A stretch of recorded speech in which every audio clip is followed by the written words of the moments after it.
सुप्रभात दर्शक बंधु आज जानुआरी 22 तारिख गुरुवार चलतु नजर पकाइबा आज किसी गुरुत्वपूर्ण खबर गुड़िक किंतु ता पूर्व जदि आपण मैंने आम वीडियो को लाइक करना आम वीडियो को लाइक करी कमेंट रे जय जगन्नाथ लिखंतु। विश्वविद्यालय रे छात्रों आत्महत्या। संबलपुर विश्वविद्यालयर ब्रह्मपुत्र छात्रावास जड़े छात्र बेकरे गामुछा लगे आत्महत्या करछन्ते।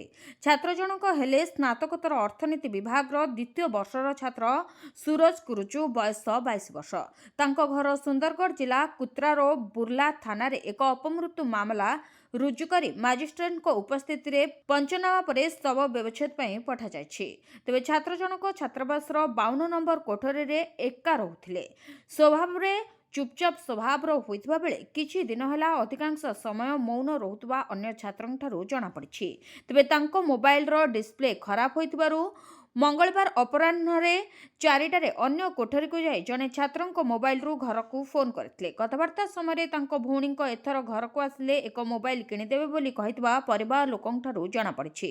तेबे रात्र भोजन पई से न आसीबारु जने सांग तांको डाकिबाकू जायथिले। आगरु कबाट सबबेले खोला रहुतबा बेले भीतर पटरु कबाट बंद रहितला। जेबे डाकिले मध्य कोनोसी उत्तर न मिलिबारु कबाट रो ऊपर अंश रे थिबा फांक देई से फैन रे झुली पड़ितबा देखिबाकू मिलिथिला। तेबे परिवार लोकंकु फोन रे सूचना देबा सह पुलिस को खबर दिया जायतिला। विश्वविद्यालयर कुलपति कुलसचिव स्नातकोत्तर परिषद अध्यक्ष एवं छात्रावास वार्डेन आसी पहुंचीथिले एवं शव व्यवच्छेद मध्य करा जायछि। एने कोन रहिछि प्रकृत सत्यासत्य ताहा जणा पड़ि नथिबा बेले पुलिस रो तदंत जारी रहिछि। पुरी श्रीमंदिर को बोमामाड़ धमक। बोमा पकाई उड़ाई देबु बड़ देउळ ग्रांड सेंटर रे हेबो गुली वर्षा। श्रीमंदिर को बोमामाड़ धमक। सोशल मीडिया रे धमकपूर्ण मेसेज मामला रे जनक अटक रखिला पुलिस। जुलीराणी पंडा नामक एक फेसबुक आईडी रे श्रीमंदिर समेत पुरी ग्रांड सेंटर और राज्यसभा सांसद सुभाषिष खुंटिया को धमकपूर्ण मेसेज दिया जायतिला। पुरी जगन्नाथ मंदिर रे खूब शीघ्र बोमा पड़िबो एवं ग्रांड सेंटर रे गुली फुटाई दियाजिबो बोली एथिरे उल्लेख करा जायतिला। एपरिकी खूब शीघ्र राज्यसभा सांसद सुभाषिष खुंटिया को गुलीमाड़ हेबो बोली धमक दिया जायछि। मामला रे पुलिस जन को अटक रखी तदंत आरंभ करिछि। तेबे जुलीराणी पंडा किए एवं से काहेकि एपरि पोस्ट करछन्ती ताकु नै आशंका बढ़िछि। पूर्वरु श्रीमंदिर को आतंकवादी आक्रमणर भय थिबा गुइंदा विभाग तरफ स्पष्ट होइतिबा बेले एबे एपरि धमकपूर्ण मेसेज साधारण रे भयर वातावरण सृष्टि करिछि। एणिकी महिला ड्राइवर चलाइबे आम बस। जानुआरी 31 रु तालीम आरंभ। एणिकी महिला ड्राइवर चलाइबे आम बस। एने पुणे रे सेमानकु तालीम दियाजिबो। जानुआरी 31 रे 20 जन महिला तालीम पई पुणे जिबे। नगर उन्नयन मंत्री आम बस सेवा समीक्षा बैठक रे निया जायछि निष्पत्ति। महिला यात्री सुरक्षित यात्रा पई महिला चालकों उपरे गुरुत्व दिया जायछि। तेबे क्रूट आम बस सेवा को नै गृह निर्माण और नगर उन्नयन मंत्री डाक्टर कृष्णचंद्र महापात्र अध्यक्षता रे समीक्षा बैठक अनुष्ठित होइतिला। एही समीक्षा बैठक रे क्रूट परिचालना निर्देशक तथा भारतीय प्रशासनिक सेवा अधिकारी श्री संजय विश्वाल, महाप्रबंधक, स्वतंत्र कर्तव्यरत अधिकारी प्रमुख उपस्थित थिले। जेउठी क्रूट कार्य पद्धति और आम बस सेवा अंतर्गत विभिन्न गठनमूलक पदक्षेप उपरे आलोचना करा जायतिला। साधारणतः कोनोसी दुर्घटनार प्रमुख कारण मद्यपान होइथिबा बेले अनुमान करा जाउछि। एने आम बस परिचालना करुथबा समस्त चालकों को मद्यपान जांच करबा बाध्यतामूलक करा जायतिला। शेष गोटिए वर्ष रे 1,97,000 थर मद्यपान जांच होइछि। सेति मध्यरु एक वर्ष रे 19 जन मद्यपान करिथिबार जणा पड़िथिले। जोमानको पुलिस गिरफ करिबा सहित आईन अनुଯାयी 3 मास पई सेमानकर ड्राइविंग लाइसेंस रद्द करा जिबाकू निकटस्थ आंचलिक परिवहन अधिकारी को चालक मानक ड्राइविंग लाइसेंस प्रदान करा जायतिला। तेबे आगामी दिन रे राज्य रे महिला यात्री सुरक्षित यात्रा और सांप्रतिक परिस्थिति रे जन परिवहनर विशेष चाहिदा को लक्ष्य रखी श्री महापात्र महिला चालकों उपरे अधिक गुरुत्व दैछन्ती। आगामी जानुआरी 31 तारिख रे क्रूट पक्षरु 20 जन महिला ई बस चालना तालीम निमंते पुणे यात्रा करिवे। सेबेली मंत्री बारिपदा केन्दुझर अनुगुल रे आम बस चालकों को नै आरंभ होई जायतिबा कार्य को त्वरान्वित करबाकू परामर्श प्रदान करछन्ती। राजधानी रास्ता रे बुलुछि जम। प्रति मुहूर्त रे दुर्घटना। मृत्यु को डाकुछि बेपुरुआ गाड़ी चालना। ଗାଡ଼ି ଚଳାଇବାକୁ ଲାଗୁଛି ଡର। ବିପଦପୂର୍ଣ୍ଣ ହୋଇପଡ଼ିଲାଣି ରାଜଧାନୀର ରାଜରାସ୍ତା। ଯେଉଁଠି ଯୁଆଡ଼େ ପାରିଲେ ମନ ଇଚ୍ଛା ଗାଡ଼ି ଚଳାଇଲେ। ନା ମାନୁଛନ୍ତି ଟ୍ରାଫିକ୍ ନିୟମ, ନା ମାନୁଛନ୍ତି ସ୍ପିଡ୍ ଲିମିଟ୍। ଫଳରେ ନିତି ରାଜଧାନୀରେ ଘଟୁଛି ଭୟଙ୍କର ଦୁର୍ଘଟଣା। ଯାଉଛି ନିରୀହ ଜୀବନ। କ୍ୟାପିଟାଲ ହସ୍ପିଟାଲ ଛକରୁ ୟୁଟର୍ନ କରୁଥିବା ବେଳେ ଏଜି ଛକ ପଟୁ ଦ୍ରୁତ ଗତିରେ ଆସୁଥିବା ଥର୍ ଗାଡ଼ି ପିଟିଥିଲା ବୁଲେଟ୍କୁ। ବୁଲେଟ୍ରେ ଥିବା 3 ଜଣଙ୍କ ମଧ୍ୟରୁ ଜଣଙ୍କର ଘଟଣାସ୍ଥଳରେ ହିଁ ମୃତ୍ୟୁ ହୋଇଯାଇଥିବା ବେଳେ ଅନ୍ୟ 2 ଜଣ ଗୁରୁତର ଆହତ ହୋଇ ଏବେ ବି ଏମ୍ସରେ ଭର୍ତ୍ତି ହୋଇଛନ୍ତି। ତେବେ ମୃତକ 19 ବର୍ଷୀୟ ରାଜା ବୋଲି ଜଣାପଡ଼ିଛି। ତେବେ ଏହି ଦୁର୍ଘଟଣାଟି ଗତକାଲି ହୋଇଥିବା ବେଳେ ପୁଣି ଭୁବନେଶ୍ୱରରେ ଦେଖିବାକୁ ମିଳିଛି ଆଉ ଏକ ଦୁର୍ଘଟଣା। ତେବେ ଭୁବନେଶ୍ୱର ଚନ୍ଦକା ଥାନା ଅଞ୍ଚଳରେ ଥର୍ ଗାଡ଼ି ସହ ଭେନୁ କାର୍ ମୁହାଁମୁହିଁ ଧକ୍କା ହୋଇଛି। ଏଥିରେ 2 ଗାଡ଼ିର ଚାଳକ ଆହତ ହୋଇଛନ୍ତି। ସେପରି 2 ଦିନ ତଳେ ଭୁବନେଶ୍ୱର ପଳାଶୁଣୀ ଛକ ଉପରେ ଗାଡ଼ି ଉପରେ ଚଢ଼ି ଯାଇଥିଲା ଆଉ ଏକ ଗାଡ଼ି, ଯାହା ବେପରୁଆ ଗାଡ଼ି ଚାଳନାର ପରିମାଣ ବୋଲି କୁହାଯାଉଛି। ତେବେ ଗତ କିଛି ଦିନ ହେଲା ରାଜଧାନୀରେ ଦୁର୍ଘଟଣା ହାର ବଢ଼ି ଚାଲିଛି। ରାତି ହେଲେ ଗାଡ଼ି ଚଳାଇବା ପାଇଁ ଡରୁଛନ୍ତି ଲୋକେ। ଜାନୁଆରୀ 18ରେ ମହାରାଜା ହଲ୍ ସାମ୍ନା ଓଭରବ୍ରିଜ୍ ଉପରେ ଘଟିଥିଲା ଭୟଙ୍କର ଦୁର୍ଘଟଣା। ଟ୍ରକ୍କୁ ପଛପଟୁ ପିଟିବା ଫଳରେ ଚୁରମାର ହୋଇଯାଇଥିଲା କାର୍। ସେପରି ଜାନୁଆରୀ 17ରେ ଡମଣା ଛକରେ ମୁହାଁମୁହିଁ ଧକ୍କା ହୋଇଥିଲା 2ଟି କାର୍। ଏଥିରେ 2 ଜଣ ଗୁରୁତର ଆହତ ହୋଇଥିଲେ। ବଢ଼ୁଥିବା ଦୁର୍ଘଟଣାକୁ ନେଇ ଲୋକେ ଆତଙ୍କିତ ଥିବା ବେଳେ ସରକାର ଏନେଇ ସ୍ୱତନ୍ତ୍ର ପଦକ୍ଷେପ ନେବା ଜରୁରୀ ବୋଲି କହିଛନ୍ତି ସଡ଼କ ସୁରକ୍ଷାକର୍ମୀ। କର୍ମଚାରୀଙ୍କ ପାଇଁ ସରକାର ଆଣିଲେ ନୂଆ ଯୋଜନା, ଘର ବନାଇବା ସ୍ୱପ୍ନ ହେବ ସାକାର। କେନ୍ଦ୍ର ସରକାରୀ କର୍ମଚାରୀଙ୍କ ପାଇଁ ଆସିଲା ଏକ ଖୁସି ଖବର। ନିଜ ଘରର ସ୍ୱପ୍ନ ସାକାର କରିବାକୁ ସରକାର ଘୋଷଣା କରିଛନ୍ତି ହାଉସ୍ ବିଲ୍ଡିଂ ଆଡଭାନ୍ସ ଯୋଜନା।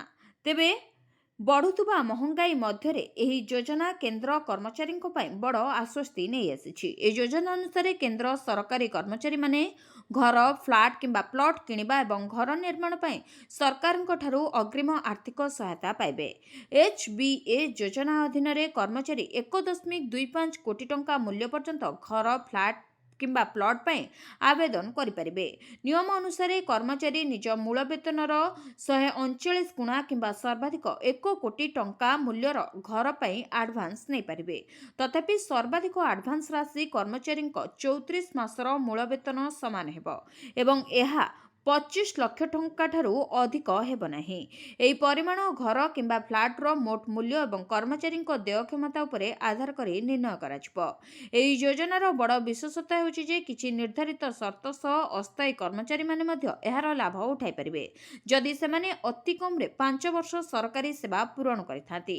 ଏହାସହ ଯେଉଁ କର୍ମଚାରୀ ପୂର୍ବରୁ ବ୍ୟାଙ୍କ କିମ୍ବା ଅନ୍ୟ କୌଣସି ଆର୍ଥିକ ସଂସ୍ଥାରୁ ହୋମ୍ ଲୋନ୍ ନେଇଛନ୍ତି ସେମାନେ ନିଜ ଲୋନ୍କୁ HBA ଯୋଜନାରେ ପରିବର୍ତ୍ତନ କରିପାରିବେ। 100 ଟଙ୍କା ନିବେଶରେ ହୁଅନ୍ତୁ ଲକ୍ଷପତି, ସରକାର ଦେଉଛନ୍ତି ଗ୍ୟାରେଣ୍ଟି। ଆଜିକାଲିର ମହଙ୍ଗା ଦୁନିଆରେ ଘର ଚଳାଇବା ବେଶ୍ କଷ୍ଟକର ହୋଇପଡ଼ୁଛି। ଦିନକୁ ଦିନ ଦରଦାମ ବୃଦ୍ଧି ପାଇବାରେ ଲାଗିଛି। ଚଢ଼ା ଦର ଯୋଗୁଁ ସାଧାରଣ ଲୋକେ ଅସୁବିଧାର ସମ୍ମୁଖୀନ ହେଉଛନ୍ତି। ତେବେ ସରକାର ଲୋକଙ୍କୁ ସୁବିଧା ଯୋଗାଇ ଦେବା ପାଇଁ ଅନେକ ସମୟରେ ବିଭିନ୍ନ ପ୍ରକାର ଯୋଜନା କାର୍ଯ୍ୟକାରୀ କରୁଛନ୍ତି। ପ୍ରତ୍ୟକ୍ଷରେ ହେଉ କିମ୍ବା ପରୋକ୍ଷରେ ହେଉ ସରକାର ଅନେକ ଯୋଜନା ଆଣୁଛନ୍ତି ଯାହାକି ସାଧାରଣ ଲୋକଙ୍କୁ ଲାଭ ଦେଉଛି। ସେହିଭଳି ଏକ ଯୋଜନା ହେଉଛି ପୋଷ୍ଟ ଅଫିସର ଏକ ସ୍କିମ୍। ତେବେ ପୋଷ୍ଟ ଅଫିସର PPF ଆକାଉଣ୍ଟ ଆପଣଙ୍କୁ କୋଟିପତି କରାଇଦେବ। ଅର୍ଥାତ୍ ଯଦି ଆପଣ ଦିନକୁ 100 ଟଙ୍କା ବି ନିବେଶ କରନ୍ତି ତାହେଲେ ଆପଣ ଲକ୍ଷପତି ହେବାର ସମ୍ଭାବନା ରହିଛି। ପ୍ରତିଦିନ 100 ଟଙ୍କା ହିସାବରେ ଗୋଟିଏ ମାସର ଜମାରାଶି 3000 ଟଙ୍କା। ସେପରି ଗୋଟିଏ ବର୍ଷର 36,000 ଟଙ୍କା ଓ 15 ବର୍ଷର ଜମାରାଶି 5.40 ଲକ୍ଷ ଟଙ୍କା।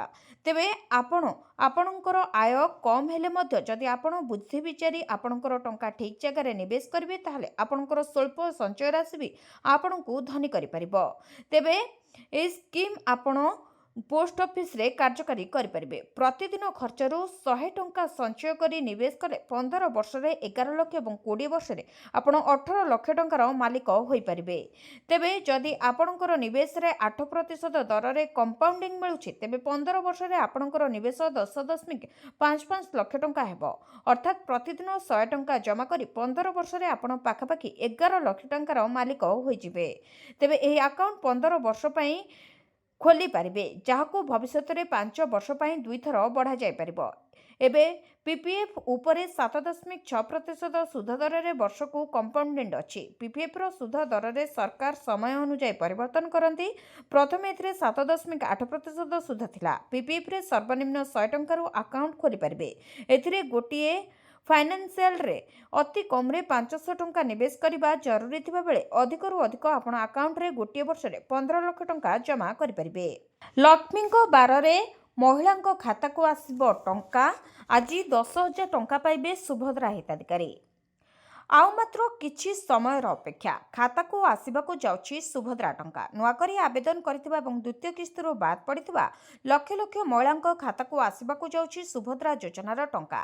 ଏନେଇ ବଡ଼ ଘୋଷଣା କରିସାରିଛନ୍ତି ଉପମୁଖ୍ୟମନ୍ତ୍ରୀ ପ୍ରଭାତୀ ପରିଡ଼ା। ପୂର୍ବରୁ ଘୋଷଣା କରାଯାଇଥିଲା ଯେ ଜାନୁଆରୀ 18 ତାରିଖରେ ଖାତାକୁ ସୁଭଦ୍ରା ଟଙ୍କା ଆସିବ, କିନ୍ତୁ ଏଥିରେ ସାମାନ୍ୟ ପରିବର୍ତ୍ତନ କରାଯାଇଥିଲା। ଅର୍ଥାତ୍ ଜାନୁଆରୀ 22 ତାରିଖ ଅର୍ଥାତ୍ ଆଜି ସୁଭଦ୍ରା ଟଙ୍କା ହିତାଧିକାରୀଙ୍କ ଖାତାକୁ ଆସିବ ବୋଲି ଘୋଷଣା କରିଥିଲେ ଉପମୁଖ୍ୟମନ୍ତ୍ରୀ ପ୍ରଭାତୀ ପରିଡ଼ା। ସେହି କ୍ରମରେ ଆଜି ଖାତାକୁ ଆସିବାକୁ ଯାଉଛି ସୁଭଦ୍ରା ଟଙ୍କା। ସୁଭଦ୍ରା ହିତାଧିକାରୀଙ୍କ ପାଇଁ ଏହା ହେଉଛି ଖୁସି ଖବର। ତେବେ ଲକ୍ଷ୍ମୀଙ୍କ ବାରରେ ଅର୍ଥାତ୍ ଗୁରୁବାର ଦିନ ହିଁ ଏହି ଟଙ୍କା ମିଳିବ। ଏନେଇ ସୂଚନା ଦେଇସାରିଛନ୍ତି ସରକାର। 4,57,681 ଜଣ ମହିଳାଙ୍କୁ ମିଳିବ ସୁଭଦ୍ରା ଟଙ୍କା। ସେଭଳି ନୂଆ ପଞ୍ଜୀକରଣ କରିଥିବା 1,78,398 ଜଣଙ୍କୁ ସାମିଲ କରାଯାଉଥିବାରୁ ସେମାନେ ପାଇବେ ପ୍ରଥମ କିସ୍ତି। ତେବେ ଏହା ସହିତ ପୂର୍ବରୁ ଯେଉଁମାନେ ପ୍ରଥମ ଏବଂ ଦ୍ୱିତୀୟ କିସ୍ତି ଟଙ୍କା ପାଇନାହାନ୍ତି ସେମାନଙ୍କୁ 2ଟି କିସ୍ତିର ଟଙ୍କା ଦେବେ ସରକାର। ତେବେ ଅର୍ଥାତ୍ 10,000 ଟଙ୍କା ସେମାନଙ୍କ ଖାତାକୁ ଆସିବ। ମୋଟ 250 କୋଟି ଟଙ୍କା ହିତାଧିକାରୀଙ୍କ ଖାତାକୁ ଦେବେ ସରକାର। ଏହି ଦିନ ଆସିବ ଚାଷୀଙ୍କ ଖାତାକୁ 2,000 ଟଙ୍କା। ଖୁବ୍ ଶୀଘ୍ର ପ୍ରଧାନମନ୍ତ୍ରୀ କିଷାନ ସମ୍ମାନ ଯୋଜନାର 22ତମ କିସ୍ତି ତାରିଖ ଘୋଷଣା କରିବେ ସରକାର। ତେବେ ପୂର୍ବ କିସ୍ତି ପାଇନଥିବା ଚାଷୀମାନେ ଏଥର ମଧ୍ୟ ଟଙ୍କା ପାଇବେ। ପ୍ରଧାନମନ୍ତ୍ରୀ କିଷାନ ସମ୍ମାନ ନିଧି ଯୋଜନା କିମ୍ବା ପ୍ରଧାନମନ୍ତ୍ରୀ କିଷାନ ଭାରତ ସରକାରଙ୍କର ଏକ ଗୁରୁତ୍ୱପୂର୍ଣ୍ଣ କୃଷକ କଲ୍ୟାଣ ଯୋଜନା। ଏହି ଯୋଜନା ମାଧ୍ୟମରେ ଦେଶର ଚାଷୀ ପରିବାରକୁ ବାର୍ଷିକ 6,000 ଟଙ୍କାର ଆର୍ଥିକ ସହାୟତା ପ୍ରଦାନ କରାଯାଏ, ଯାହାଦ୍ୱାରା ସେମାନେ ସେମାନଙ୍କର ଚାଷ ଓ ପାରିବାରିକ ଖର୍ଚ୍ଚରେ କିଛି ସହାୟତା ପାଇପାରନ୍ତି। ତେବେ ପିଏମ୍ କିଷାନର 21ତମ କିସ୍ତି ଟଙ୍କା ନଭେମ୍ବରରେ ଚାଷୀଙ୍କ ଖାତାକୁ ଆସିସାରିଥିବା ବେଳେ ଏବେ 22ତମ କିସ୍ତି ଟଙ୍କାକୁ ଅପେକ୍ଷା କରାଯାଇଛି। ତେବେ ପ୍ରଧାନମନ୍ତ୍ରୀ କିଷାନ ଯୋଜନାର 22ତମ କିସ୍ତି ମାର୍ଚ୍ଚରୁ ଏପ୍ରିଲ ମଧ୍ୟରେ ଚାଷୀଙ୍କ ବ୍ୟାଙ୍କ ଆକାଉଣ୍ଟରେ ଜମା ହେବାର ସମ୍ଭାବନା ଅଛି। ସାଧାରଣତଃ ଏହି କିସ୍ତି ପ୍ରତି 4 ମାସରେ ଦିଆଯାଇଥାଏ ଓ ପ୍ରତ୍ୟେକ କିସ୍ତିର ପରିମାଣ 2,000 ଟଙ୍କା ହୋଇଥାଏ। ପୂର୍ବରୁ 21ତମ କିସ୍ତି ଟଙ୍କା ଦିଆସରିଥିବା ବେଳେ ଏବେ 22ତମ କିସ୍ତି ଟଙ୍କାକୁ ଅପେକ୍ଷା କରିଛନ୍ତି ଲୋକେ। ତେବେ ଏହା ପୂର୍ବରୁ ଯଦି ଆପଣମାନେ ଆପଣଙ୍କର ଇ-KYC ଅପଡେଟ୍ କରାଇନାହାନ୍ତି ତାହେଲେ ତୁରନ୍ତ ଏହାକୁ ଅପଡେଟ୍ କରାଇଦିଅନ୍ତୁ। ପ୍ରଧାନମନ୍ତ୍ରୀ କିଷାନ ଯୋଜନାର ଲାଭ ସିଧାସଳଖ ପ୍ରକୃତ ହିତାଧିକାରୀଙ୍କ ପାଖରେ ପହଞ୍ଚାଇବା ପାଇଁ ସେମାନଙ୍କ ଆଧାର ସଂଲଗ୍ନ ବ୍ୟାଙ୍କ ଆକାଉଣ୍ଟକୁ ଟଙ୍କା ପଠାଯାଇପାରିବ ଓ ଏଥିରେ କୌଣସି ମଧ୍ୟସ୍ଥିର ଭୂମିକା ରହିବ ନାହିଁ। ଏଥିପାଇଁ ଇ-KYCକୁ ସରକାର ବାଧ୍ୟତାମୂଳକ କରିଛନ୍ତି।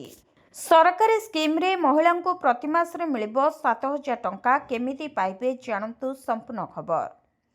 ଭାରତ ସରକାର ଏକ ଯୋଜନା ଆଣିଛନ୍ତି ଯାହା ମହିଳାଙ୍କୁ ଜବରଦସ୍ତ ଫାଇଦା ଦେବ। ତେବେ ଏଥିରେ ମହିଳାଙ୍କୁ 7,000 ଟଙ୍କା ମିଳିବ।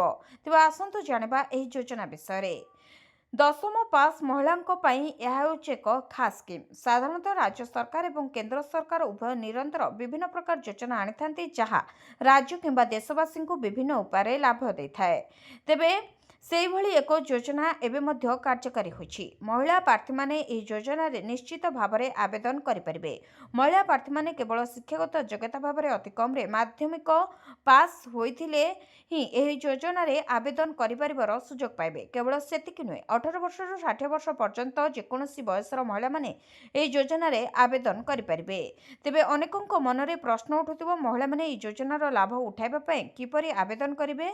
ତା ପୂର୍ବରୁ ଜାଣିଥିବା ଏହି ଯୋଜନାର ନାଁ କ'ଣ? ତେବେ ଏହି ଯୋଜନାର ନାଁ ହେଉଛି ବୀମା ସଖୀ ଯୋଜନା, ଯାହା ମାଧ୍ୟମରେ ମହିଳାମାନଙ୍କୁ ସ୍ୱାବଲମ୍ବୀ କରାଇବା ପାଇଁ ମାସିକ ଆର୍ଥିକ ସହାୟତା ପ୍ରଦାନ କରାଯାଏ। ତେବେ ଏହି ଯୋଜନାରେ ମହିଳାମାନେ ଲାଭ ପାଇପାରିବେ। ନିକଟସ୍ଥ କେନ୍ଦ୍ରକୁ ଯାଇ କିମ୍ବା ଅନଲାଇନରେ ସରକାରୀ ୱେବସାଇଟ୍ ପରିଦର୍ଶନ କରି ସେମାନଙ୍କର ଆବେଦନ ସେମାନେ ଦାଖଲ କରିପାରିବେ। ଏହି ଯୋଜନାରେ ଆବେଦନ କରିବା ପାଇଁ ମହିଳାଙ୍କ ପାଖରେ ସେମାନଙ୍କର ଯୋଗ୍ୟତାର ପ୍ରମାଣ ସ୍ୱରୂପ ସମସ୍ତ ଆବଶ୍ୟକୀୟ ଡକୁମେଣ୍ଟ ଏବଂ ପ୍ରମାଣପତ୍ର ରହିବା ଆବଶ୍ୟକ। ଅର୍ଥାତ୍ ପ୍ରାର୍ଥୀଙ୍କ ପାଖରେ ସମସ୍ତ ପ୍ରକାରର ଶିକ୍ଷାଗତ ଯୋଗ୍ୟତାର ଡକୁମେଣ୍ଟ ଏବଂ ବାସସ୍ଥାନର ପ୍ରମାଣ ସ୍ୱରୂପ ଏକ ମାଧ୍ୟମିକ ସ୍କୁଲ ଆଡମିଟ୍ କାର୍ଡ କିମ୍ବା ଭୋଟର କାର୍ଡ କିମ୍ବା ଆଧାର କାର୍ଡ ଥିବା ଆବଶ୍ୟକ। ଏଣିକି ଖାଲି ଚାଉଳ ନୁହେଁ, ମାଗଣାରେ ମିଳିବ ଚିନି, ଲୁଣ, ସାବୁନ ଓ ତେଲ। ଜାଣନ୍ତୁ କେଉଁଠି? ଏଣିକି ଖାଲି ଚାଉଳ ନୁହେଁ, ମାଗଣାରେ ମିଳିବ ଚିନି, ଲୁଣ, ସାବୁନ ଓ ତେଲ। ତେବେ ଦେଶର ପ୍ରାୟ 800 ନିୟୁତ ରାସନ କାର୍ଡ ଧାରକଙ୍କ ପାଇଁ ସରକାର ଏକ ଗୁରୁତ୍ୱପୂର୍ଣ୍ଣ ଖୁସି ଖବର ଘୋଷଣା କରିଛନ୍ତି। ରାସନ କାର୍ଡ ସହିତ ଜଡ଼ିତ ନୂଆ ନିୟମ ଜୁଲାଇ ମାସରେ କାର୍ଯ୍ୟକାରୀ ହୋଇଛି, ଯାହା ଲକ୍ଷ ଲକ୍ଷ ପରିବାରକୁ ସିଧାସଳଖ ଲାଭ ଦେଇଛି। ଯଦି ଆପଣ ଏପର୍ଯ୍ୟନ୍ତ ରାସନ କାର୍ଡ ପାଇଁ ଆବେଦନ କରିନାହାନ୍ତି, ତେବେ ଶୀଘ୍ର ଆବେଦନ କରିଦିଅନ୍ତୁ, କାରଣ ସରକାର 2026 ପାଇଁ ନୂଆ ରାସନ କାର୍ଡ ତାଲିକା ପ୍ରକାଶ କରିଛନ୍ତି। ଯେଉଁମାନଙ୍କର ନାମ ତାଲିକାରେ ଅଛି, ସେମାନେ ଏବେ ନିଜ ଘରେ ବସି ଅନଲାଇନରେ ଯାଞ୍ଚ କରିପାରିବେ। କେନ୍ଦ୍ର ସରକାରଙ୍କ ଘୋଷଣା କରିଛନ୍ତି ଯେ ରାସନ କାର୍ଡ ଥିବା ଲୋକମାନେ ଏବେ ସରକାରୀ ଷ୍ଟୋରରୁ କେବଳ ସବସିଡି ଖାଦ୍ୟଶସ୍ୟ ପାଇବେ ନାହିଁ, ବରଂ ଚିନି, ଡାଲି, ତେଲ ଓ ଲୁଣ ଭଳି ସହଜରେ ଉପଲବ୍ଧ ଅତ୍ୟାବଶ୍ୟକ ସାମଗ୍ରୀ ମଧ୍ୟ ପାଇବେ। ତେବେ ଏହି ଯୋଜନା କିଛି ରାଜ୍ୟରେ ବର୍ତ୍ତମାନ ଏହି ସୁବିଧା ଲାଗୁ ହୋଇସାରିଲାଣି। ଏହା ବ୍ୟତୀତ ରାସନ କାର୍ଡ, ପ୍ରଧାନମନ୍ତ୍ରୀ ଆବାସ ଯୋଜନା, ବାର୍ଦ୍ଧକ୍ୟ ପେନ୍ସନ ଓ ଅନ୍ୟାନ୍ୟ କଲ୍ୟାଣକାରୀ ଯୋଜନା ଏପରି ଅନେକ ସରକାରୀ ଯୋଜନା ଅଧୀନରେ ମଧ୍ୟ ଲାଭ ପ୍ରଦାନ କରିବ। ତେବେ ରାସନ କାର୍ଡ ପାଇଁ ଆବେଦନ କରିଥିବା ଗ୍ରାମୀଣ ପରିବାରଙ୍କ ପାଇଁ ଏହା ଖୁସି ଖବର। ରାଜ୍ୟ ସରକାର ଏକ ନୂଆ ତାଲିକା ପ୍ରକାଶ କରିଛନ୍ତି, ଯେଉଁଥିରେ ଆବେଦନ ମଞ୍ଜୁର ହୋଇଥିବା ଲୋକଙ୍କ ନାମ ସାମିଲ ଅଛି। ଏଥର ସରକାର ସମ୍ପୂର୍ଣ୍ଣ ତାଲିକା ଅନଲାଇନରେ ଉପଲବ୍ଧ କରିଛନ୍ତି, ଯାହାଦ୍ୱାରା ଲୋକଙ୍କୁ ସରକାରୀ କାର୍ଯ୍ୟାଳୟକୁ ଯିବାକୁ ପଡ଼ିବ ନାହିଁ ଓ ସେମାନେ ନିଜ ମୋବାଇଲ କିମ୍ବା କମ୍ପ୍ୟୁଟର ବ୍ୟବହାର କରି ଘରୁ ନିଜ ନାମ ଯାଞ୍ଚ କରିପାରିବେ। ତେବେ ଭାରତୀୟ ନାଗରିକ ଆପଣଙ୍କର ଆଧାର କାର୍ଡ କିମ୍ବା ଭୋଟର ପରିଚୟପତ୍ର ଭଳି ବୈଧ ପରିଚୟପତ୍ର ଥିବା ଆବଶ୍ୟକ। ସେହିପରି 2ରେ ଗାଁରେ ସ୍ଥାୟୀ ବାସସ୍ଥାନ। କେବଳ ଗାଁ ସ୍ଥାୟୀ ବାସିନ୍ଦାମାନେ ଗ୍ରାମୀଣ ରାସନ କାର୍ଡ ପାଇଁ ଯୋଗ୍ୟ ହେବେ। ତେବେ ରାଜ୍ୟ ସରକାରଙ୍କ ଦ୍ୱାରା ନିର୍ଦ୍ଧାରିତ ବିପିଏଲ୍ କିମ୍ବା ଆୟ ସୀମା ମଧ୍ୟରେ ଆସୁଥିବା ପରିବାରଗୁଡ଼ିକ, ସାଧାରଣତଃ 15,000ରୁ 60,000 ବାର୍ଷିକ ଆୟ ରଖିଥିବା ଲୋକଙ୍କୁ ଏହି ସୁବିଧା ମିଳିବ। ସରକାରୀ କର୍ମଚାରୀ ଓ କରଦାତାଙ୍କୁ ବାଦ୍ ଦିଆଯାଇଛି। ଯଦି ପରିବାରର ଜଣେ ସଦସ୍ୟ ସରକାରୀ କର୍ମଚାରୀ ଅଟନ୍ତି, ତାହେଲେ ଏହି ସୁବିଧା ସେମାନେ ପାଇପାରିବେ ନାହିଁ। ପଳାଶୁଣୀ ଛକରେ ଫାଟିଲା ତେଲ ଟ୍ୟାଙ୍କରର ଟାଙ୍କି, ରାସ୍ତାରେ ଭାସିଲା ତେଲ। ରାଜଧାନୀ ଭୁବନେଶ୍ୱର ପଳାଶୁଣୀ ଛକରେ ଫାଟିଲା ତେଲ ଟ୍ୟାଙ୍କରର ଟାଙ୍କି। ତେବେ ଏ ଅଘଟଣ ପରେ ରାସ୍ତାରେ ତେଲ ଭାସୁଥିବା ଦେଖିବାକୁ ମିଳିଥିଲା। ଭୁବନେଶ୍ୱର ପଟୁ କଟକ ଆଡ଼କୁ ଯାଉଥିବା ବେଳେ ଘଟିଥିଲା ଏଭଳି ଏକ ଅଘଟଣ। ତେବେ କେଉଁ ଅସୁବିଧା କାରଣରୁ ତେଲ ଟାଙ୍କି ଫାଟିଥିଲା, ତାହା ବର୍ତ୍ତମାନ ସୁଦ୍ଧା ସ୍ପଷ୍ଟ ହୋଇନଥିବା ବେଳେ ରାସ୍ତାରେ ତେଲ ଭାସିବା କାରଣରୁ ଯାତାୟାତ ଠପ୍ ହୋଇଯାଇଥିଲା। ତେବେ ଟ୍ରାଫିକ୍ ଜାମ୍ ମଧ୍ୟ ଦେଖିବାକୁ ମିଳିଥିଲା। ପଳାଶୁଣୀରୁ ରସୁଲଗଡ଼ ଛକ ଯାଏ ଶହ ଶହ ଗାଡ଼ି ଅଟକି ରହିଥିଲା। ତେବେ ସ୍ଥିତିକୁ ନିୟନ୍ତ୍ରଣ କରିବା ପାଇଁ ପୁଲିସ ପହଞ୍ଚି ରାସ୍ତାରେ ବାଲି ପକାଇବା ପରେ ଯାତ୍ରା ସ୍ୱାଭାବିକ ହୋଇଥିଲା। 18ରୁ 55 ବର୍ଷୀୟ ଏହି ମହିଳାମାନଙ୍କୁ ସରକାର ଦେବେ 5,000 ଟଙ୍କା। ଯୋଜନାର ଲାଭ କିପରି ନେବେ ଜାଣି ରଖନ୍ତୁ। ଭାରତ ସରକାର ଦେଶର ନାଗରିକଙ୍କ ପାଇଁ ଅନେକ କଲ୍ୟାଣକାରୀ ଯୋଜନା ଚଳାଇଛନ୍ତି। ଏହି ଯୋଜନାଗୁଡ଼ିକ ମଧ୍ୟରୁ ଏକ ଗୁରୁତ୍ୱପୂର୍ଣ୍ଣ ଯୋଜନା ହେଉଛି ପ୍ରଧାନମନ୍ତ୍ରୀ ମାତୃବନ୍ଦନା ଯୋଜନା। ତେବେ 2026 ଜାନୁଆରୀ 1 ତାରିଖରେ ଏହି ଯୋଜନା 9 ବର୍ଷ ପୂର୍ଣ୍ଣ କରିଛି। ଏହି ଯୋଜନା ଅଧୀନରେ ଗର୍ଭବତୀ ମହିଳା ଓ ସ୍ତନ୍ୟପାନ କରାଉଥିବା ମାଆମାନଙ୍କୁ ଆର୍ଥିକ ସହାୟତା ପ୍ରଦାନ କରାଯାଏ। ପ୍ରଥମ ସନ୍ତାନ ପାଇଁ 5,000 ଟଙ୍କା ଓ ଦ୍ୱିତୀୟ ସନ୍ତାନ ବାଳିକା ହେଲେ 6,000 ଟଙ୍କା ନଗଦ ସହାୟତା ମିଳେ। ଏହି ଯୋଜନା ମହିଳା ଓ ବାଳ ବିକାଶ ମନ୍ତ୍ରଣାଳୟ ଦ୍ୱାରା ମିଶନ ଶକ୍ତି ଅଧୀନରେ ପରିଚାଳିତ ହେଉଛି। ଏହି ଯୋଜନାର ମୁଖ୍ୟ ଉଦ୍ଦେଶ୍ୟ ହେଉଛି ଗର୍ଭାବସ୍ଥା ଓ ପ୍ରସବ ପରେ ମାଆଙ୍କୁ ପର୍ଯ୍ୟାପ୍ତ ଆରାମ ଦେବା। ଏହାଦ୍ୱାରା ମଜୁରୀର କ୍ଷତିପୂରଣ ହେବା ସହିତ ମା ଓ ଶିଶୁର ସ୍ୱାସ୍ଥ୍ୟ ଓ ପୋଷଣ ଉନ୍ନତ ହେବ। ତେବେ କେଉଁ ମହିଳାମାନେ ଏହାର ଲାଭ ନେଇପାରିବେ? ଗର୍ଭବତୀ ମହିଳାମାନେ, ସାଧାରଣତଃ 19 ବର୍ଷରୁ ଅଧିକ ହୋଇଥିବା ମହିଳାମାନେ ଏହାର ଲାଭ ନେଇପାରିବେ। ପ୍ରଥମ ଜୀବିତ ସନ୍ତାନ ପାଇଁ ଏହି ଲାଭ ମିଳିପାରିବ। ଦ୍ୱିତୀୟ ସନ୍ତାନ ବାଳିକା ହେଲେ ଅତିରିକ୍ତ 6,000 ଟଙ୍କା ଗୋଟିଏ କିସ୍ତିରେ ପାଇବେ। ତେବେ କେନ୍ଦ୍ର ରାଜ୍ୟ ସରକାର PSUରେ ନିୟମିତ ଚାକିରି କରୁଥିବା ମହିଳାମାନେ କିମ୍ବା ପୂର୍ବରୁ ସମାନ ଲାଭ ପାଇଥିବା ମହିଳାମାନେ ଏହି ଯୋଜନାର ପାତ୍ର ନୁହନ୍ତି। ତେବେ କିସ୍ତି କେବେ ଓ କେମିତି ମିଳିବ? ପ୍ରଥମ ସନ୍ତାନ ପାଇଁ 5,000 ଟଙ୍କା 2ଟି କିସ୍ତିରେ ମିଳିବ। ପ୍ରଥମ କିସ୍ତି 3,000 ଟଙ୍କା ଗର୍ଭାବସ୍ଥା ପଞ୍ଜୀକରଣ ଓ ପ୍ରଥମ ଆଣ୍ଟିନାଟାଲ ଚେକଅପ୍ ପରେ। ସେପରି ଦ୍ୱିତୀୟ କିସ୍ତି 2,000 ଟଙ୍କା ଗର୍ଭାବସ୍ଥାର 6 ମାସ ପୂର୍ଣ୍ଣ ହେବା ପରେ। ତେବେ ଦ୍ୱିତୀୟ ବାଳିକା ସନ୍ତାନ ପାଇଁ 6,000 ଟଙ୍କା ଗୋଟିଏ କିସ୍ତିରେ ପ୍ରସବ ପରେ ମିଳିବ। ସମସ୍ତ କିସ୍ତି DBT ମାଧ୍ୟମରେ ବ୍ୟାଙ୍କ ଆକାଉଣ୍ଟକୁ ଆସିବ। ବରଗଡ଼ରେ ପୁଣି କଫ୍ ସିରପ୍ କାରବାର, 76,000ରୁ ଅଧିକ ଟଙ୍କା ଜବତ। ବରଗଡ଼ ଟାଉନ ଥାନା ପୋଲିସ 5,050 ବୋତଲ କଫ୍ ସିରପ୍ ଜବତ କରିଛି। ଏଥିରେ ସମ୍ପୃକ୍ତ 6 ଜଣ ଅଭିଯୁକ୍ତଙ୍କୁ ପୋଲିସ ଗିରଫ କରିଥିବା ବେଳେ ଅନ୍ୟ 2 ନାବାଳକଙ୍କୁ ଅଟକ ରଖିଥିଲା। ଗିରଫ ଅଭିଯୁକ୍ତମାନେ ହେଲେ ବରଗଡ଼ ଜିଲ୍ଲା ଭଟିଲି ଥାନା ଭଡ଼ିଗାଁ ନିବାସୀ ଅଞ୍ଚଳର ଜଣାପଡ଼ିଥିଲେ। ତେବେ ସେମାନଙ୍କୁ ଗିରଫ କରାଯାଇଥିବା ସହ ବିଭିନ୍ନ ପ୍ରକାର ଚାର୍ଜ ମଧ୍ୟ ଲଗାଯାଇଛି। ତେବେ 7ଟି ମୋବାଇଲ ଜବତ କରାଯାଇଛି। ଗୋଟିଏ ଇଲେକ୍ଟ୍ରୋନିକ୍ ସ୍କୁଟି ସହିତ ନଗଦ ଟଙ୍କା ମଧ୍ୟ ଜବତ କରିଛି ପୋଲିସ। ଏନେଇ ବଡ଼ଗଡ଼ ଟାଉନ ଥାନା ପୋଲିସ 48/26ରେ ଏକ ମାମଲା ରୁଜୁ କରି ଅଧିକ ତଦନ୍ତ କରୁଛନ୍ତି। ଓଡ଼ିଶା ସରକାରଙ୍କର ବଡ଼ ନିଷ୍ପତ୍ତି, ଏବେ ମାଗଣାରେ ହେବ ନାମଲେଖା ଓ ପରୀକ୍ଷା। ରାଜ୍ୟ ଶିକ୍ଷା ହାର ବଢ଼ାଇବା ଏବଂ ସମସ୍ତଙ୍କ ପାଇଁ ଶିକ୍ଷା ସୁନିଶ୍ଚିତ କରିବା ଲକ୍ଷ୍ୟରେ ଓଡ଼ିଶା ସରକାର ଏକ ଗୁରୁତ୍ୱପୂର୍ଣ୍ଣ ପଦକ୍ଷେପ ଗ୍ରହଣ କରିଛନ୍ତି। ବିଦ୍ୟାଳୟ ଛାଡ଼ିଥିବା ଏବଂ ସ୍କୁଲ ଯାଉନଥିବା 14ରୁ 18 ବର୍ଷ ବୟସ୍କ ପିଲାମାନଙ୍କ ପାଇଁ ନାମଲେଖା ଏବଂ ପରୀକ୍ଷା ଫି ଛାଡ଼ କରିବାକୁ ସରକାର ନିଷ୍ପତ୍ତି ନେଇଛନ୍ତି। ରାଜ୍ୟ ମୁକ୍ତ ବିଦ୍ୟାଳୟ ଶିକ୍ଷା ସଂସ୍ଥାନରେ ନାମ ଲେଖାଉଥିବା ଛାତ୍ରଛାତ୍ରୀମାନେ ଏହି ସୁବିଧା ପାଇପାରିବେ। ଏଥିପାଇଁ ବିଦ୍ୟାଳୟ ଓ ଗଣଶିକ୍ଷା ବିଭାଗ ପକ୍ଷରୁ ବିଧିବଦ୍ଧ ଭାବେ ବିଜ୍ଞପ୍ତି ପ୍ରକାଶ ପାଇଛି। ପ୍ରାଥମିକ ସ୍ତରରେ ଯେଉଁ ପିଲାମାନେ 1 ସପ୍ତାହରୁ ଅଧିକ ସମୟ ଧରି ସ୍କୁଲକୁ ଅନୁପସ୍ଥିତ ରହୁଛନ୍ତି ସେମାନଙ୍କୁ ଚିହ୍ନଟ କରାଯିବ। ପ୍ରଧାନ ଶିକ୍ଷକ, ଶିକ୍ଷକ ଏବଂ ବିଦ୍ୟାଳୟ ପରିଚାଳନା କମିଟିର ସଦସ୍ୟମାନେ ସମ୍ପୃକ୍ତ ପିଲାଙ୍କ ଘରକୁ ଯାଇ ପରିବାର ସହ ଆଲୋଚନା କରିବେ। ପିଲାମାନେ କେଉଁ କାରଣରୁ ଦୀର୍ଘ ସମୟ ଧରି ସ୍କୁଲକୁ ଆସୁନାହାନ୍ତି ତାହା ବୁଝିବା ସହ ସେମାନଙ୍କୁ ପୁଣି ଶିକ୍ଷା ବ୍ୟବସ୍ଥାରେ ମୁଖ୍ୟ ସ୍ରୋତକୁ ଫେରାଇ ଆଣିବାରେ ଏହା ମୁଖ୍ୟ ଉଦ୍ଦେଶ୍ୟ ହେବ। ତେବେ ସିଏଜି ରିପୋର୍ଟ ଅନୁଯାୟୀ 2018-23 ମଧ୍ୟରେ ରାଜ୍ୟରେ ଦ୍ୱିତୀୟରୁ ଦ୍ୱାଦଶ ଶ୍ରେଣୀ ମଧ୍ୟରେ ଡ୍ରପ୍ ଆଉଟ୍ ହାର 3.12%ରୁ 7.26% ମଧ୍ୟରେ ରହିଛି। ଗତ 5 ବର୍ଷ ମଧ୍ୟରେ ପ୍ରାୟ 61,000ରୁ ଅଧିକ ଶିଶୁଙ୍କୁ ପୁଣି ଥରେ ବିଦ୍ୟାଳୟକୁ ଫେରାଇ ଆଣାଯାଇପାରେ ନାହିଁ। ଏହି ନୂତନ ନିଷ୍ପତ୍ତି ଦ୍ୱାରା ଅଧାରୁ ପାଠ ଛାଡ଼ିଥିବା ପିଲାମାନେ ଉପକୃତ ହେବେ ବୋଲି ଆଶା କରାଯାଉଛି। ଅଧିକାରୀଙ୍କୁ ଜବାବ ମାଗିଲେ ମୁଖ୍ୟ ଶାସନ ସଚିବ। ସମସ୍ତ ବରିଷ୍ଠ ଅଧିକାରୀଙ୍କୁ ଚିଠି ଲେଖିଛନ୍ତି ମୁଖ୍ୟ ଶାସନ ସଚିବ ଅନୁଗର। କେନ୍ଦ୍ର ସରକାରଙ୍କ ଚିଠିକୁ ଗୁରୁତ୍ୱ ଦେବାକୁ ସେ ନିର୍ଦ୍ଦେଶ ଦେଇଛନ୍ତି। ମୁଖ୍ୟ ଶାସନ ସଚିବ କହିଛନ୍ତି, ଗୁରୁତ୍ୱପୂର୍ଣ୍ଣ ପ୍ରସଙ୍ଗକୁ 7 ଦିନରେ ବ୍ୟକ୍ତିଗତ ଭାବେ ଜବାବ ଦେବାକୁ ସେ ଅଧିକାରୀମାନଙ୍କୁ ନିର୍ଦ୍ଦେଶ ଦେଇଛନ୍ତି। କେନ୍ଦ୍ର ସଚିବଙ୍କ ଠାରୁ ମିଳିଥିବା ଚିଠିର ସମୟସୀମା ମଧ୍ୟରେ ନିଶ୍ଚିତ କରିବାକୁ ମଧ୍ୟ ମୁଖ୍ୟ ଶାସନ ସଚିବ ଅନୁଗର ନିର୍ଦ୍ଦେଶ ଦେଇଥିବା ଜଣାପଡ଼ିଛି। ସରକାରୀ କର୍ମଚାରୀଙ୍କ ପାଇଁ ଖୁସି ଖବର, 5% ବଢ଼ିବ ଡିଏ। କେନ୍ଦ୍ର ସରକାରୀ କର୍ମଚାରୀମାନେ ଦୀର୍ଘ ଦିନ ଧରି 8ମ ବେତନ କମିଶନ ଅଧୀନରେ ଦରମା ବୃଦ୍ଧି ପାଇଁ ଅପେକ୍ଷା କରି ଆସୁଛନ୍ତି। ଜାନୁଆରୀ 2026 ପରେ ମଧ୍ୟ ଦରମା ସଂଶୋଧନ ସମ୍ପର୍କରେ କୌଣସି ସରକାରୀ ଘୋଷଣା ହୋଇନାହିଁ। ICRA ରିପୋର୍ଟ ଅନୁଯାୟୀ ଏହି ବିଳମ୍ବ କେବଳ କର୍ମଚାରୀଙ୍କୁ ନୁହେଁ ବରଂ ଆଗାମୀ ବର୍ଷଗୁଡ଼ିକରେ ସରକାରଙ୍କର ଆର୍ଥିକ ସ୍ଥିତିକୁ ମଧ୍ୟ ପ୍ରଭାବିତ କରିପାରେ। ଏହି ସମୟରେ କର୍ମଚାରୀମାନେ ଡିସେମ୍ବର 2025ରେ AICPI IW ତଥ୍ୟକୁ ଅପେକ୍ଷା କରିଛନ୍ତି, ଯାହା ଜାନୁଆରୀ 2026ରେ ଆଶା କରାଯାଉଥିବା ଡିଏ ବୃଦ୍ଧି ନିର୍ଣ୍ଣୟ କରିବ ବୋଲି ଆଶା କରାଯାଉଛି। ଡିଏରେ ଶେଷ ବୃଦ୍ଧି ଜୁଲାଇ 2025ରେ 55%ରୁ 58% ହୋଇଥିଲା ଏବଂ ପରବର୍ତ୍ତୀ ଡିଏ ସମୀକ୍ଷା ସ୍ଥିର କରାଯିବା ଆଶା କରାଯାଉଛି।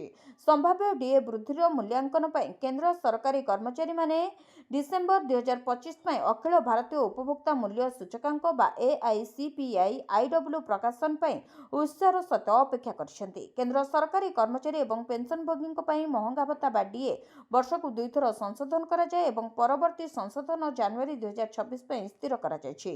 ପୂର୍ବରୁ ଜୁଲାଇ 2025ରେ ଡିଏ 55%ରୁ 58%କୁ ବୃଦ୍ଧି କରାଯାଇଥିଲା। ଡିଏରେ ବୃଦ୍ଧି ଫଳରେ ପରିବହନ ଭତ୍ତା ମଧ୍ୟ ବୃଦ୍ଧି ପାଇବ। ତେବେ ଡିସେମ୍ବର 2025 ପାଇଁ AICPI IW ତଥ୍ୟ ପ୍ରକାଶନ ପରେ ଯଦି ଡିଏ 5% ବୃଦ୍ଧି କରାଯାଏ ତେବେ 50.14 ଲକ୍ଷ କେନ୍ଦ୍ରୀୟ କର୍ମଚାରୀ ଏବଂ ପ୍ରାୟ 69 ଲକ୍ଷ ପେନ୍ସନଭୋଗୀଙ୍କ ପରିବହନ ଭତ୍ତା ବୃଦ୍ଧି ହେବ। ସୁନା 1.5 ଲକ୍ଷ ଟପିଲା, 4 ଲକ୍ଷ ହେବ ରୂପା ଦର। ଡରାଉଛି ସୁନା, କମୁନି ରୂପା। ବଜାରରେ ହୁ ହୁ ହୋଇ ବଢ଼ି ଚାଲିଛି ସୁନା ଓ ରୂପା ଦର। ପ୍ରତିଦିନ ବଢ଼ୁଛି, ପ୍ରତିଦିନ ଛାନିଆ କରୁଛି ରେଟ୍। ସପ୍ତାହକ ଭିତରେ ସୁନା ବଢ଼ିଲାଣି 10,000 ଟଙ୍କା। ତେବେ ଭୁବନେଶ୍ୱର ବଜାରରେ 22 କ୍ୟାରେଟ୍ 10 ଗ୍ରାମ ସୁନାର ମୂଲ୍ୟ 1,41,000ରୁ ଅଧିକ ରହିଛି, ଯାହା ସପ୍ତାହକ ତଳେ 1,31,000 ରହିଥିଲା।